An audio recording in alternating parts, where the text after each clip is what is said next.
Hi everyone, welcome back to our channel. तो चलिए start करते हैं आज के लेक्चर को। फर्स्ट क्वेश्चन है हमारे पास, the first step of problem solving is. Problem solving का फर्स्ट स्टेप क्या होता है? ऑप्शन है testing of hypothesis, formulation of hypothesis, identification of problem, data collection. तो प्रॉब्लम सॉल्विंग के कितने स्टेप्स होते हैं ये आपको पता होना चाहिए। तो टोटल 6 स्टेप्स होते हैं, मेनली 6 स्टेप्स होते हैं, जिसमें कि फर्स्ट स्टेप कौन सा होता है ये आपसे पूछा गया है। तो प्रॉब्लम सॉल्विंग में सबसे पहले आपको पता करना है कि प्रॉब्लम क्या है, आइडेंटिफाई करना है आपको कि प्रॉब्लम क्या है। तो यहाँ option C is the correct answer, identification of problem. समस्या की पहचान करना प्रथम चरण है। टोटल 6 स्टेप्स मैंने आपको बताया कि टोटल 6 स्टेप्स होते हैं प्रॉब्लम सॉल्विंग में। तो कौन कौन से होते हैं उन्हें ज़रा देख लेते हैं, क्योंकि अगर आपसे फर्स्ट स्टेप पूछा गया है तो मे बी आपसे लास्ट स्टेप भी पूछा जाए, तो इंपॉर्टेंट क्वेश्चन यहाँ से बन सकता है। तो हमें कोई भी पॉइंट छोड़ना नहीं है जब भी किसी क्वेश्चन को हम डिस्कस करते हैं। फर्स्ट स्टेप है identification of problem. Second step होता है डाटा कलेक्शन। जब आपको प्रॉब्लम का पता चल जाता है उसके बाद आपको उसके रिगार्डिंग पूरी इंफॉर्मेशन जो है वो कलेक्ट करनी है कि प्रॉब्लम का काउज क्या है, उसके ऑब्जेक्टिव क्या है और रीज़न क्या है उसका।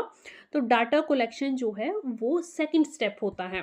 अगर प्रॉब्लम से रिलेटेड सारी इंफॉर्मेशन आपने कलेक्ट कर ली है तो थर्ड स्टेप की तरफ जाएंगे। थर्ड स्टेप जो होता है वो होता है एनालिसिस द प्रॉब्लम। प्रॉब्लम को एनालाइज करना है, जिसमें बेसिक कॉन्सेप्ट जो है इस स्टेप का होता है प्रॉब्लम को छोटे छोटे पार्ट्स में डिवाइड कर देना, ताकि प्रॉब्लम्स को अच्छी तरह से समझ सके, डीपली अंडरस्टैंडिंग जो है वो प्रॉब्लम की हो सके। इसमें आइडेंटिफाई किया जाता है की एलिमेंट ऑफ द प्रॉब्लम। तो ये थर्ड स्टेप है, that is analyse the problem.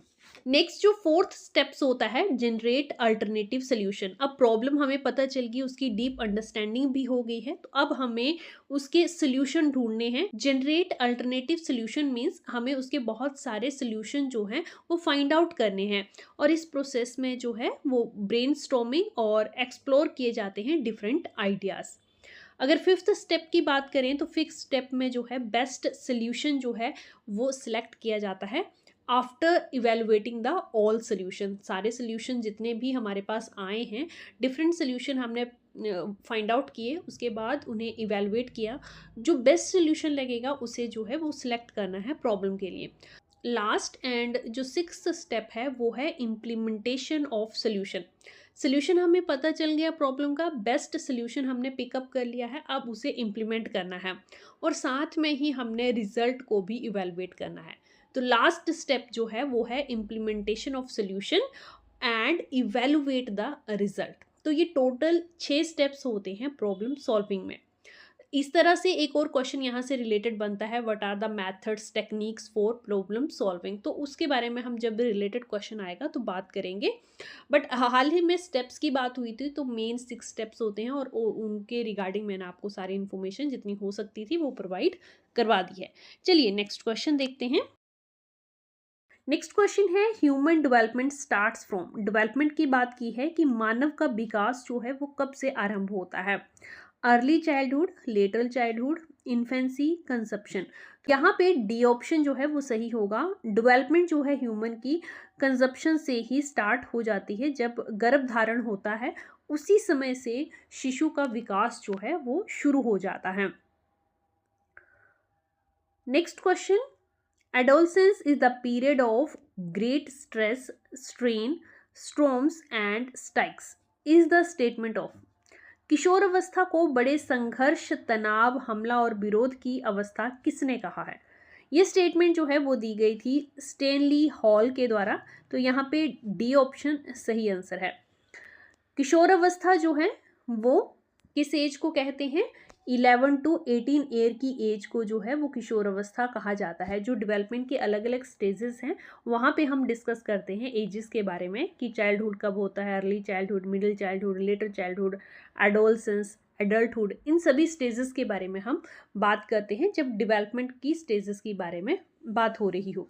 किशोर अवस्था को बहुत ही तनाव और संघर्ष की अवस्था जो है वो कहा है स्टेनली हॉल ने। ये क्वेश्चन जो है इंपॉर्टेंट है, ध्यान रखिएगा।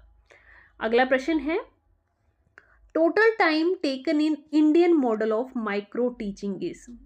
इंडियन मॉडल में माइक्रो टीचिंग का क्या टाइम है? टोटल टाइम पूछा गया है। ऑप्शंस हैं 40 मिनट, 45 मिनट, 30 मिनट, 36 मिनट। तो टोटल टाइम जो है माइक्रो टीचिंग का वो होता है 36 मिनट। बहुत ही important question, D option is the correct answer. Micro teaching से रिलेटेड क्वेश्चन है तो थोड़ा इसे डिटेल में डिस्कस कर लेते हैं। ये टीचिंग मॉडल जो है वो दिया जाता है एनसीईआरटी के द्वारा। एनसीईआरटी का हेडक्वार्टर कहाँ है ये आप मुझे कमेंट बॉक्स में बताएंगे। यहाँ पे ड्यूरेशन की बात की गई है तो ड्यूरेशन टोटल तो 36 मिनट होती हैं, बट उसे फर्दर जो है वो स्प्लिट किया गया है।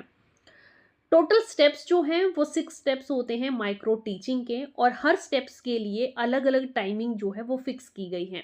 जैसे सबसे पहला स्टेप होता है प्लान। आपको टीचिंग से पहले जो है प्लानिंग करनी है कि आपको बच्चों को पढ़ाना क्या है, और प्लानिंग जो है वो फर्स्ट स्टेप होती है।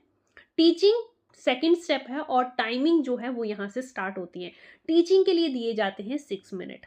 देन थर्ड स्टेप है फीडबैक, और फीडबैक के लिए भी 6 मिनट दिए जाते हैं। थर्ड स्टेप आपका फीडबैक हो गया। फोर्थ स्टेप है रीप्लान, और रीप्लान के लिए 12 मिनट्स दिए जाते हैं।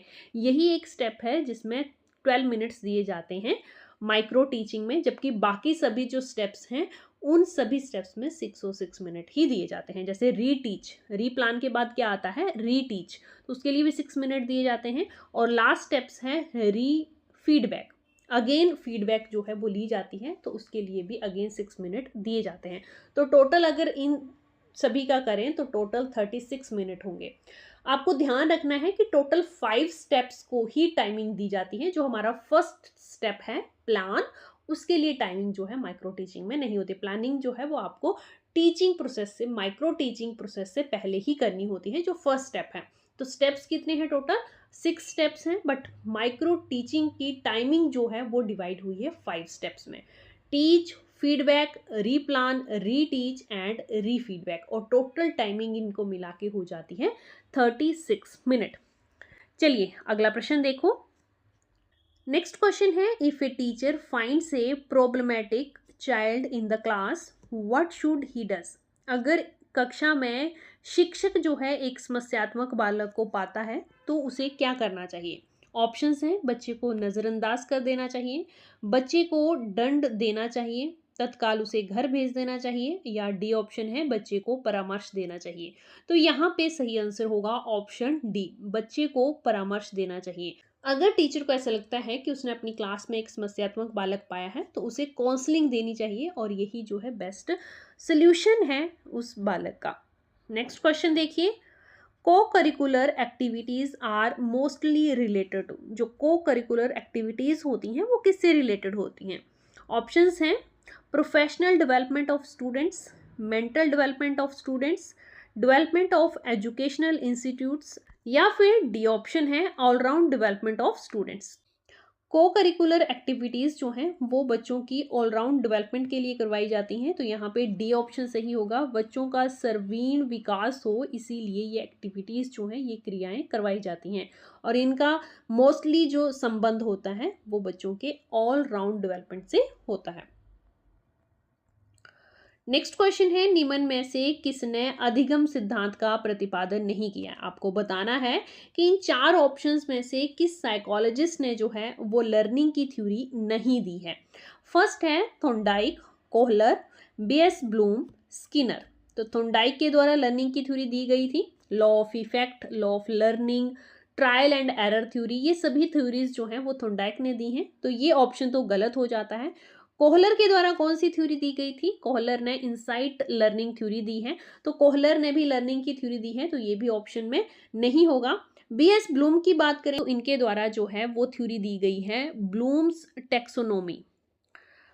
एजुकेशनल ऑब्जेक्टिव की क्लासिफिकेशन जो है इन्होंने अपनी थ्योरी में दी है, तो ये जो है वो लर्निंग थ्योरी से रिलेटेड नहीं है साइकोलॉजिस्ट। यहाँ पे सी ऑप्शन सही आंसर होगा। बीएफ स्किनर की बात करें तो स्किनर के द्वारा जो है ऑपरेंट कंडीशनिंग की थ्योरी दी गई है। तो यहाँ पे क्वेश्चन हमसे पूछा गया था कि किस साइकोलॉजिस्ट ने लर्निंग की थ्योरी नहीं दी है, तो करेक्ट आंसर जो है वो हमारा हो जाएगा option C, B S Bloom. B S Bloom की अगर बात करें तो ये एक अमेरिकन साइकोलॉजिस्ट हैं और एजुकेशनल साइकोलॉजिस्ट हैं। इनका काम जो है वो एजुकेशनल साइकोलॉजी की तरफ ज़्यादा है। नेक्स्ट क्वेश्चन है meaning of stagnation in education is. Stagnation का मीनिंग क्या है ये आपको बताना है। ऑप्शंस हैं बच्चे का विद्यालय न जाना, बच्चे द्वारा विद्यालय छोड़ देना, किसी बच्चे का 1 वर्ष से अधिक समय तक एक ही कक्षा में रहना, डी ऑप्शन है बच्चे का विद्यालय में प्रवेश न लेना। एजुकेशन की फील्ड में अगर स्टेग्नेशन का सही मीनिंग पता करें तो वो है कि अगर कोई बच्चा एक ही कक्षा में 1 से ज्यादा वर्ष तक रहे, तो यहाँ पे सी ऑप्शन जो है वो सही आंसर होगा। नेक्स्ट है in which of the following skills testing of previous knowledge comes. Previous knowledge का अगर टेस्ट करना है तो कौन सी स्किल यूज की जाती है। ऑप्शंस हैं skill of introduction, skill of closure, skill of demonstration, skill of stimulus variation. तो यहाँ पे सही आंसर होगा option A, skill of introduction. बच्चों का अगर प्रीवियस नॉलेज फाइंड आउट करना है तो स्किल ऑफ इंट्रोडक्शन, जो कि स्टार्टिंग में जब कोई भी लेक्चर स्टार्ट किया जाता है टीचर की तरफ से, कोई नया टॉपिक स्टार्ट कर रहा है तो टीचर जो है वो बच्चों से क्वेश्चंस पूछता है ताकि उसे पता चल सके कि इस टॉपिक के रिगार्डिंग या इससे रिलेटेड कितनी इंफॉर्मेशन बच्चों को है। तो प्रीवियस नॉलेज को टेस्ट करने के लिए जो स्किल यूज की जाती है that is skill of introduction. A option is the correct answer. Next question है who gave the concept of multiple intelligence. Multiple intelligence का कॉन्सेप्ट जो है वो किसके द्वारा दिया गया है। इंटेलिजेंस की सभी थ्योरीज जो हैं मैंने अपने चैनल पे अपलोड करी हैं। अगर आप उन वीडियोस को देखना चाहते हैं तो आप हमारी प्लेलिस्ट पे विजिट करिए, वहाँ पे आपको अलग से इंटेलिजेंस के रिलेटेड थ्योरीज की प्लेलिस्ट मिल जाएगी। चलिए क्वेश्चन पे आते हैं। तो क्वेश्चन है कॉन्सेप्ट ऑफ मल्टीपल इंटेलिजेंस किसने दिया है। तो ये कॉन्सेप्ट जो है वो गार्डनर के द्वारा दिया गया है। C option is the correct answer. Spearman के द्वारा इंटेलिजेंस के 2 फैक्टर दिए गए हैं। 2 फैक्टर थ्योरी कहा जाता है स्पेयरमैन की थ्योरी को। कौन कौन से फैक्टर दिए हैं तो स्पेसिफिक और जनरल फैक्टर जो हैं वो इंटेलिजेंस के बताए गए हैं स्पेयरमैन के द्वारा। अगला प्रश्न है डिसलेक्सिया हैज डिफिकल्टी इन।